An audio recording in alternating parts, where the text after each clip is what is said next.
Hello friends, मैं रीना स्वागत करती हूँ आपका आपके अपने YouTube channel to the point में। दोस्तों, स्वागत है आपका फिर से एक बार 10th की क्लास में।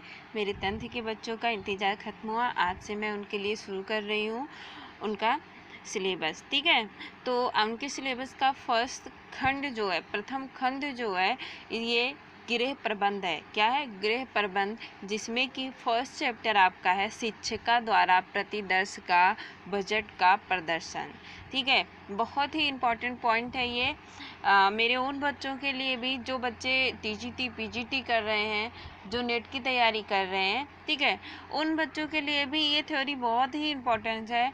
इन्हीं से पूछा जाता है, इन्हीं से क्वेश्चंस आते हैं, बनते हैं, तो प्लीज़ वो भी हमारे इस वीडियो को ध्यानपूर्वक पढ़ें। ठीक है, चलिए शुरू करते हैं आज का चैप्टर। क्या है इसका? पहला है 10th क्लास का चैप्टर और पार्ट फर्स्ट। देखिए, चैप्टर थोड़ा लेंथी है, तो इसे हमें कई पार्ट में बनाना पड़ेगा, कई पार्ट होंगे इसके, और जो बाद में इम्पोर्टेंट क्वेश्चंस होते हैं, ठीक है, जो पेपर में पुटअप होते हैं। पहले मैं आपको थ्योरी पढ़ा रही हूँ, फिर उसके बाद जो क्वेश्चंस बनते हैं, जो पेपर में आपके आते हैं, मैं उस क्वेश्चन को भी सॉल्व करा दूँगी। ओके, चलिए देखते हैं। पहला पहला जो है, इन्होंने क्या है, शिक्षिका द्वारा प्रतिदर्श बजट का प्रदर्शन। ठीक है, उसका एक परिचय दिया गया है। जैसे कि परिवार विभिन्न आवश्यकताओं की पूर्ति का प्रमुख केंद्र होता है, व्यक्ति एवं परिवार की आवश्यकताएं असीमित होती हैं। ठीक है, कहने का मतलब क्या है कि परिवार जो होता है, एक परिवार जिसमें हम लोग रहते हैं, एक घर परिवार जो होता है, वो विभिन्न आवश्यकताओं की एक केंद्र होता है। और व्यक्ति परिवार सभी का जो भी होता है, एक व्यक्ति अपनी खुद की एक, अगर हम लोग ध्यान दें तो हमारी ही आवश्यकताएं कितना ज़्यादा अनंत होती हैं या सीमित होती हैं, जो कभी ख़त्म नहीं होती। अगर एक आवश्यकता को हम लोग कंप्लीट करते हैं तो दूसरी आवश्यकता अपने आप ही आ जाती है। कहने का मतलब क्या, हमारी इच्छाएं कभी ख़त्म नहीं होती, और जो हमारी इच्छाएं होती हैं, एक आवश्यकता पूर्ण करने के बाद जो इच्छा होती है वही आवश्यकता के रूप में आ जाती है। ठीक है, उसके बाद है, क्योंकि नित्य नवीन आवश्यकताएं पैदा होती रहती हैं। एक आवश्यकता पूरी करते हैं हम लोग तो दूसरी आवश्यकता आ जाती है। प्रत्येक आवश्यकता की पूर्ति के लिए कम अधिक मात्रा में धन की आवश्यकता होती है। किसी के लिए कम की ज़रूरत होती है, किसी को पूरा करने के लिए अधिक धन की आवश्यकता होती है। और परिवार का धन का आय जो होता है, यानी पारिवारिक आय का स्रोत जो होता है, वो सीमित होती है। ये बात बिल्कुल सही है कि हमारा आय जो है, यानी कि धन हमारे पास क्या होता है, सीमित होता है, लेकिन हमारी आवश्यकताएं अनंत होती हैं या सीमित होती हैं, और ये एक के बाद एक पैदा होती रहती हैं। ठीक है, तो सीमित आय के द्वारा सीमित आवश्यकताओं की पूर्ति कैसे की जाए? ठीक है, की पूर्ति के लिए आवश्यकता की प्राथमिकता पर निर्धारित करने के साथ साथ, ठीक है, पारिवारिक आय व्यय को नियोजित करना भी आवश्यक होता है। सबसे पहले तो हम लोग क्या देखते हैं, ऐसे तो नहीं है कि आज हमको कार लेने की ज़रूरत है और प्लस हमारे बच्चों को भी पढ़ने की फ़ीस भरनी है, तो ऐसा तो नहीं है हम कार ले लेंगे लेकिन बच्चों का फ़ीस नहीं भरेंगे। तो कहने का मतलब क्या है कि हमारी सबसे ज़रूरी चीज़ क्या है, सबसे ज़रूरत वाली आवश्यकता क्या है, हम सबसे पहले उस बात को ध्यान में देते हैं, उस बात को सोचते हैं, उस बात को गौर करते हैं। उसके बाद ही जो हमारे पास एक आय होती है, जो एक हमारी साधन है, ठीक, उसको जो सबसे ज़रूरी होता है उस पे हम लोग खर्च करते हैं। ठीक है, तो उसका नियोजन करते हैं कि सबसे आवश्यक आवश्यकता क्या है, और उसके बाद ही उस पे हम अपना निर्णय लेते हैं। परिवार की आय व्यय को नियोजित करने का महत्वपूर्ण उपाय क्या है? पारिवारिक बजट। सबसे पहला क्या होता है, सबसे महत्वपूर्ण क्या होता है कि अगर हम उसको एक नियोजित ढंग से चलाना चाह रहे हैं, कि उसको उत्तम ढंग से चलाना चाह रहे हैं, तो उसका मेन जो होता है वो होता है क्या, हमारा पारिवारिक बजट है। यानी कि हमारा बजट कैसा है, इस बात पे पूरा ध्यान, पूरा वो निर्भर करता है। ठीक है, बजट बनाकर उसके अनुसार व्यय करने से परिवार की अर्थव्यवस्था सुचारू बनी रहती है। ठीक है, ऐसा तो नहीं है अगर हम अपनी क्या करेंगे कि बहुत ज़्यादा हम खर्च करते जाएंगे तो भविष्य में, जैसे इस समय आपका बहुत ही सॉलिड उदाहरण है, जैसे कि अभी ये कोविड-19 चल रहा है, लॉकडाउन अभी 3 महीने तक था, अभी तो फिलहाल लॉकडाउन ख़त्म हो गया है, लोग अपने काम पे घर से निकल चुके हैं।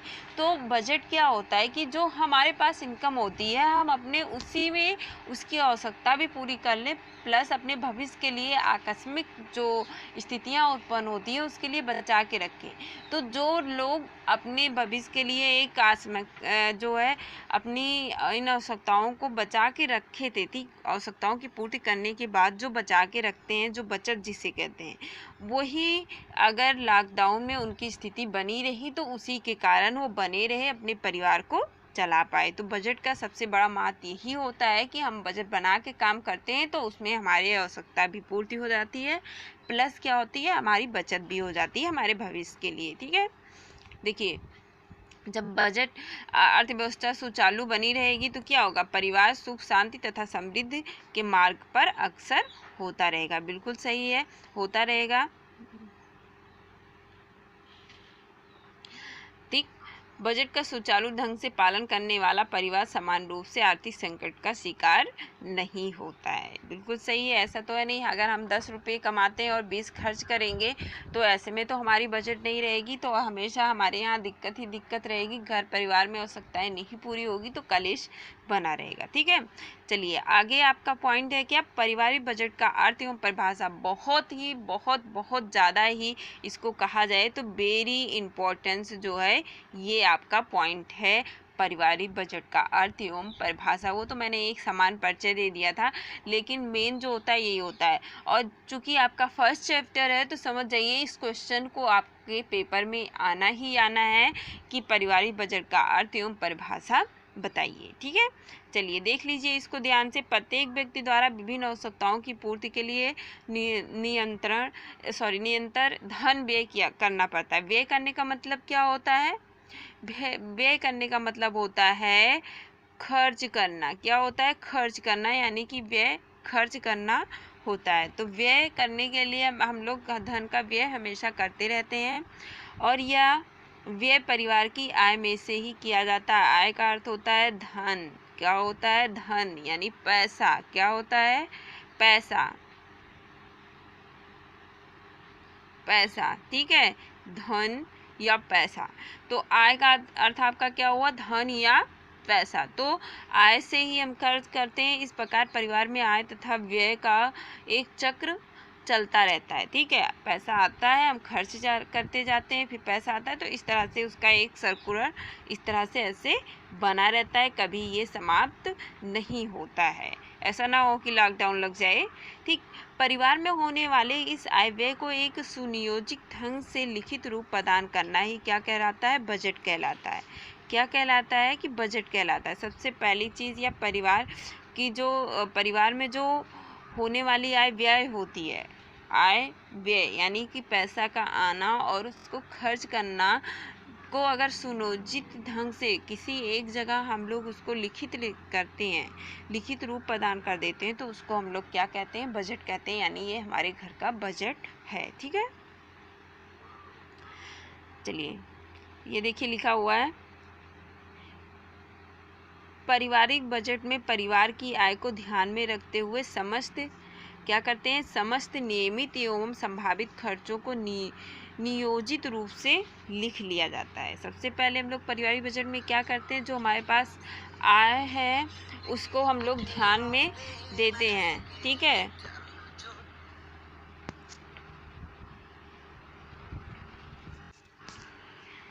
ठीक है, यानी कि हम लोग क्या करते हैं, जो हमारे परिवार में जो पारिवारिक बजट में हम लोग क्या करते हैं, जो हमारे पास आय होता है और उसी आय में जो समस्त हमारे लिए संभावित जो भी खर्चे होती हैं उसको हम लोग क्या करते हैं, नियोजित रूप से लिख लेते हैं। जैसे एक मानसिक देखिए, यानी कि जैसे क्या करते हैं, महीने में हम लोग दूध लेते हैं तो पूरा क्या करेंगे, एक दूध का हिसाब, यानी कि दूध का खर्च हमें इतना देना है, मकान का हमें इतना देना है। ठीक है, तो जो भी चीज़ें, मकान हो गया, कपड़े का हो गया,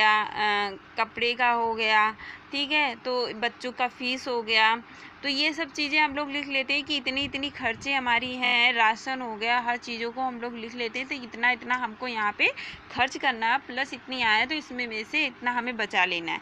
अगर जो हमारी आवश्यक, जैसे हम लोग 2 लीटर दूध लेते हैं, कहीं पे कमी हो रही है तो चलो 2 की जगह 1 लीटर दूध करके जिसमें हम लोग कंप्रोमाइज़ कर सकते हैं, उस चीज़ को हम लोग घटा बढ़ा कर उसको एक बराबर कर लेते हैं। ठीक है, क्या कहते हैं, नियोजित रूप से लिख लिया जाता है। इस प्रकार आयव्यय की प्रक्रिया को व्यवस्थित रूप में अंकित कर देने वाला प्रपत्र ही पारिवारिक बजट कहलाता है। ठीक है, तो इस बात को, इसको नोट डाउन कर लीजिए आप लोग या स्क्रीनशॉट ले लीजिए। बहुत ही इम्पोर्टेंट, बहुत ही अच्छा शब्द लिखा हुआ है। अगर एक पूछा जाए बजट किसे कहते हैं तो आपके लिए ये बहुत ही अच्छा है। ठीक, चलिए आगे बढ़ते हैं। यह आय व्यय विवरण पत्र एक निश्चित अवधि के लिए होता है, जो कि समान रूप से 1 माह या 1 वर्ष की करती है। इन तथ्यों को, यानी कि हम लोग जो एक बजट अपना बनाते हैं या तो 1 महीने का बनाएंगे या 1 वर्ष का बनाएंगे। ठीक है, इन तथ्यों को ध्यान में रखते हुए पारिवारिक बजट को इन शब्दों में स्पष्ट किया जा सकता है। ठीक है, इन शब्दों में स्पष्ट किया जा सकता है। पारिवारिक बजट किसी परिवार का निश्चित अवधि में होने वाले आय व्यय को प्रदर्शित करने वाला प्रपत्र होता है। क्या होता है कि हमारे परिवार का, एक परिवार का, ठीक, या पारिवारिक बजट क्या हो गया कि बजट किसी परिवार का एक निश्चित अवधि में, यानी निश्चित अवधि में या 1 महीने या 1 वर्ष के लिए जो भी हम लोग आय व्यय हमारे पास आया, जो हमने खर्च किया, जो भी धन आया, जो प्रपत्र यानी कि जिस पे हम लोग अपना लेखा जोखा तैयार करते हैं, उसको जो वो प्रदर्शित करता है उसी को हम क्या कहते हैं, बजट कहते हैं। ठीक है, चलिए आगे देखिए। पारिवारिक बजट में आगामी माह या आगामी वर्ष में होने वाले आय व्यय का अनुमानित प्रारूप होता है। एक अनुमानित हम लोग प्रारूप लिखते हैं कि हमारे पूरे वर्ष में हमें इतना खर्चा लगेगा, प्लस हम बचत करके करते हैं। आकस्मिक कोई दुर्घटना या कोई चीज़ हुआ तो उसके लिए भी हम लोग अलग से लिखे रहते हैं। ठीक है, बजट के समान अर्थ को जान लेने के उपरांत इसकी परिभाषा का उल्लेख करना भी आवश्यक है। कुछ गिरे वैज्ञानिकों द्वारा प्रतिपादित परिभाषाओं का निम्नलिखित है। ठीक है, विवरण जो है निम्नलिखित दिया गया है। देखिए, अब वैज्ञानिक के अनुसार देखिए, आप लोगों का डिफिनीशन, ये मतलब डिफिनीशन आपको रट लेना है। जब भी डिफिनीशन लिखने के लिए यानी परिभाषा लिखने के लिए आता है तो आपको वैज्ञानिक का नाम लिखना होगा। और डिफिनीशन हमेशा क्या कहते हैं, इन्वर्टेड कामा में लिखा जाता है। इस तरह से पहले आगे लगाया जाता है और जब डिफिनीशन पूरी तरह आपने लिख लिया, ये लिख के क्लोज हो गया, ख़त्म हो गया, तो उसको इस तरह से इन्वर्टेड कामा को क्लोज कर दिया जाता है। यानी आगे से नीचे रहेगा ऐसे और पीछे आने पर ये इस तरह से बन जाता है। तो इस बात को हमेशा ध्यान रखिएगा कि इसको इन्वर्टेड कामा में ही डिफिनीशन को आपको लिखना होता है। ठीक है, देखिए, क्रेग तथा रस के शब्दों में इन्होंने क्या कहा है, बजट भूत के व्यय, यानी कि जो हमारी भूत की, यानी जो हमारे पिछले समय, यानी कि जो हमें खर्च करने वाला है, उसके भविष्य के अनुमानित व्यय तथा वर्तमान समय की मदों पर निश्चित व्यय का लेखा जोखा होता है। यानी जो वर्तमान समय में हम एक निश्चित मद क्या हुआ, मद हमारी आवश्यकता हो गई, यानी क्या हो गई, ये आवश्यकता हो गई, उसी को मद कहते हैं। जो आवश्यकता, जिन आवश्यकता पे हम लोग अपनी खर्चा करते हैं, ठीक है, तो उसका क्या होता है, लेखा जोखा निश्चित करता है। आपके क्रेग और रस ने कहा है कि बजट भूत के व्यय, भविष्य के अनुमानित व्यय और वर्तमान समय के मदों पर निश्चित व्यय का एक लेखा जोखा होता है। ठीक है, देखिए, इन्होंने स्पष्टीकरण भी किया इस बात को कि प्रस्तुत परिभाषा में बजट के स्वरूप को स्पष्ट किया गया है। वही बजट निर्माण की प्रक्रिया की ओर भी संकेत किया गया है कि बजट के निर्माण के लिए 3 मुख्य बातों को ध्यान में रखा जाता है। 3 मुख्य बातों को ध्यान में रखा जाता है, भूत, भविष्य और क्या कहते हैं, वर्तमान।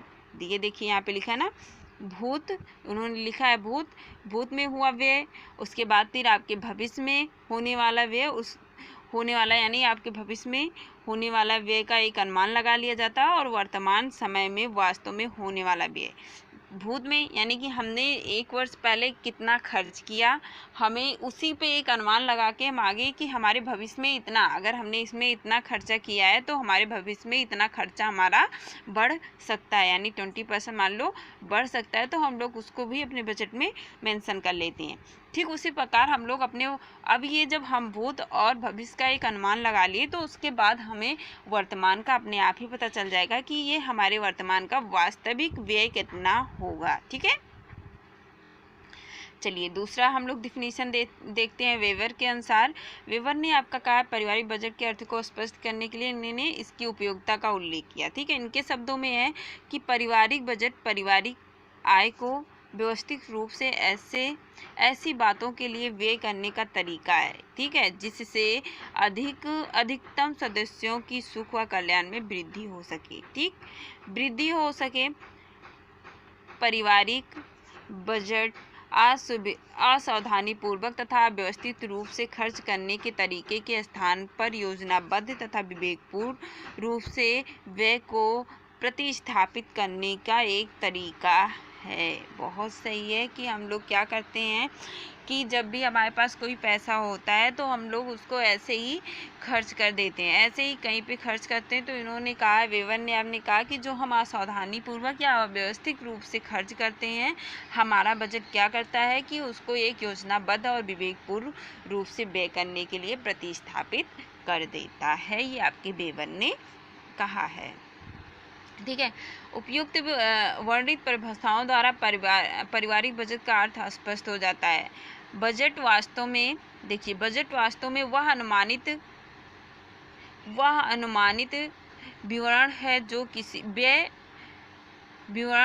किसी परिवार द्वारा एक निश्चित आगामी अवधि के लिए पर्याप्त सूझबूझ एवं उपलब्ध आय को ध्यान में रखकर तैयार किया जाता है। ठीक है, आपका डिफिनीशन इसी के साथ खत्म हुआ। अब आपका आता है, ये भी बहुत ही इम्पोर्टेंस आपका एक पॉइंट है, पारिवारिक बजट के उद्देश्य। ठीक है, क्या है पारिवारिक बजट के उद्देश्य? देखिए, इसमें पारिवारिक बजट क्या करते हैं, गिरे अर्थव्यवस्था के लिए एक उपयोगी प्रपत्र होता है जिसे तैयार करने का मुख्य उद्देश्य परिवार के सदस्यों के आय व्यय को संतुलित तथा नियोजित करना होता है। पारिवारिक बजट बनाने के लिए निम्न उद्देश्य होते हैं। ठीक है, देखिए, पहला उद्देश्य आपका क्या है कि परिवार के सभी स्रोतों से प्राप्त होने वाले आय का व्यवस्थित सही विवरण प्राप्त करना। पहला आपका यही होता है कि हमारे घर में कहीं से भी आय रहा है, चाहे वो किराया हो या कई लोग आपके घर में इनकम के स्रोत हो, यानी कि कई लोग कमा रहे हैं, कहाँ से इनकम आ रहा है, एक उसका व्यवस्थित विवरण हमारे पास लेखा जोखा हो जाता है। पहला उसका उद्देश्य हो गया।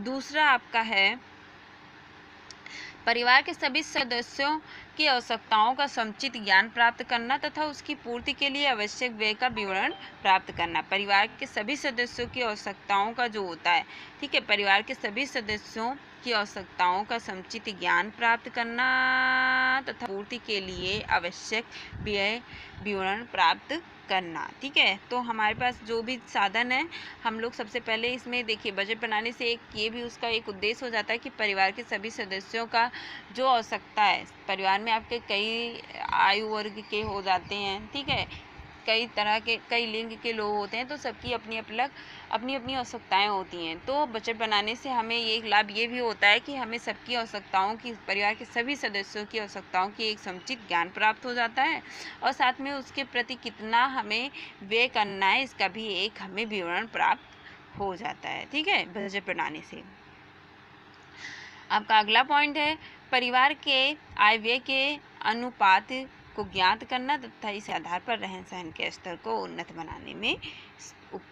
बनाने के उपाय सोचना। बहुत ही अच्छा पॉइंट है आपका कि जो परिवार का आय व्यय हमें जब पता ही चल गया, उसका अनुमान हम लगा लेते हैं, तो अपने रहन सहन के स्तर को और उच्च बनाने के लिए हम लोग अब उपाय सोचने लगते हैं कि इतना हमारे यहाँ बजट हो रहा है, इतना हमारा खर्च हो रहा है, तो हम अपने स्तर को किस तरह से और उच्च बनाएं। ठीक है, समाज में प्रतिष्ठा बनाएं अपना। अगला पॉइंट है आपका 4, व्यय को नियोजित करना तथा भविष्य संबंधी विभिन्न आवश्यकताओं की पूर्ति के लिए समुचित बचत के प्रयास करना। बहुत सही है कि हम लोग क्या करते हैं, जो भी व्यय होता है उसको एक नियोजित कर देते हैं। ऐसे बिना नियोजित के हम अगर खर्च करते जाते हैं तो हमारे पास बचत नहीं हो पाती भविष्य के लिए। तो उसकी पूर्ति के लिए हम लोग क्या करते हैं, उसकी बचत के लिए एक अपना प्रयास करते हैं। बजट का एक उद्देश्य ये भी होता है। ठीक है, 5 है आपका पारिवारिक व्यय को इस प्रकार से नियोजित करना जिससे भविष्य में घटित होने वाली आकस्मिक आपदाओं का सफलतापूर्वक सामना किया जा सके। ठीक है, तो बजट का एक बहुत ही महत्वपूर्ण, सबसे महत्वपूर्ण जो पॉइंट होता है वो होता है बचत करना भविष्य के लिए। मैंने आपको बार बार कहा, आकस्मिक जो घटनाएं होती हैं, आपदाएं आ जाती हैं, उसका सामना करने में ये सहायक होता है। अभी भी मैंने उदाहरण दिया था, फिर से मैं आपको उदाहरण दे रहा हूँ। जैसे आपके अभी टाइम आया है कोविड-19, जिस समय अभी हम लोगों ने 3 महीने का लॉकडाउन झेला है, तो 3 महीने के लॉकडाउन में जो हमारे घर की बचत थी, जो बजट को हम लोग सुनियोजित करके चलाए थे, जो बचत किए हुए थे, वही काम आया। ठीक है, ये आपका सबसे अच्छा उदाहरण है।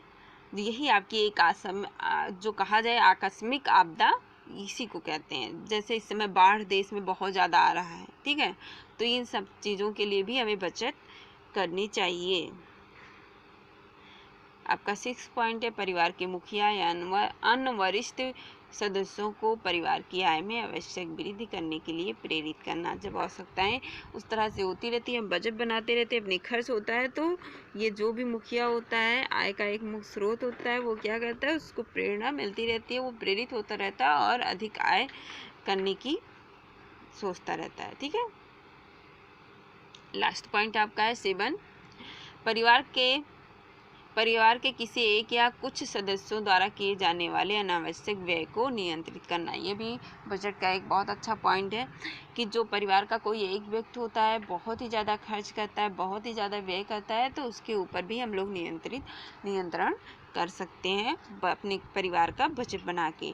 तो आप लोगों ने क्या देखा, आपके पहले चैप्टर मैंने आपको पढ़ा दिया, उसका एक समान परिचय दे दिया, अर्थ और परिभाषा पढ़ा दिया हमने आपको।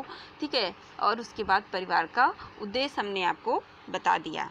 इस पार्ट में बस इतना ही। अगले पार्ट में हम आपको पढ़ाएंगे बजट द्वारा प्राप्त होने वाली सूचियाँ। ठीक है, बजट द्वारा प्राप्त होने वाली सूचियाँ, ये हम आपको पढ़ाएंगे पार्ट 2 में। ठीक है, इसको मैं कोशिश करूँगी कि पार्ट 2-3 पार्ट में ख़त्म कर दूँ। तो अगर आपको हमारी ये वीडियो पसंद आई हो तो प्लीज़ इसको लाइक करिए, और जो हमारे चैनल पे बच्चे नए हैं प्लीज़ वो इसको सब्सक्राइब कर लें, कि ये उनको सब्सक्राइब कर लें, और ये उन सभी को बहुत ही ज़्यादा बेनिफिट देने वाली है जो हमारे वीडियो को देख रहे हैं, या कोई भी, चाहे वो एकेडमिक क्षेत्र का हो, चाहे वो कंपटीशन लेवल का हो।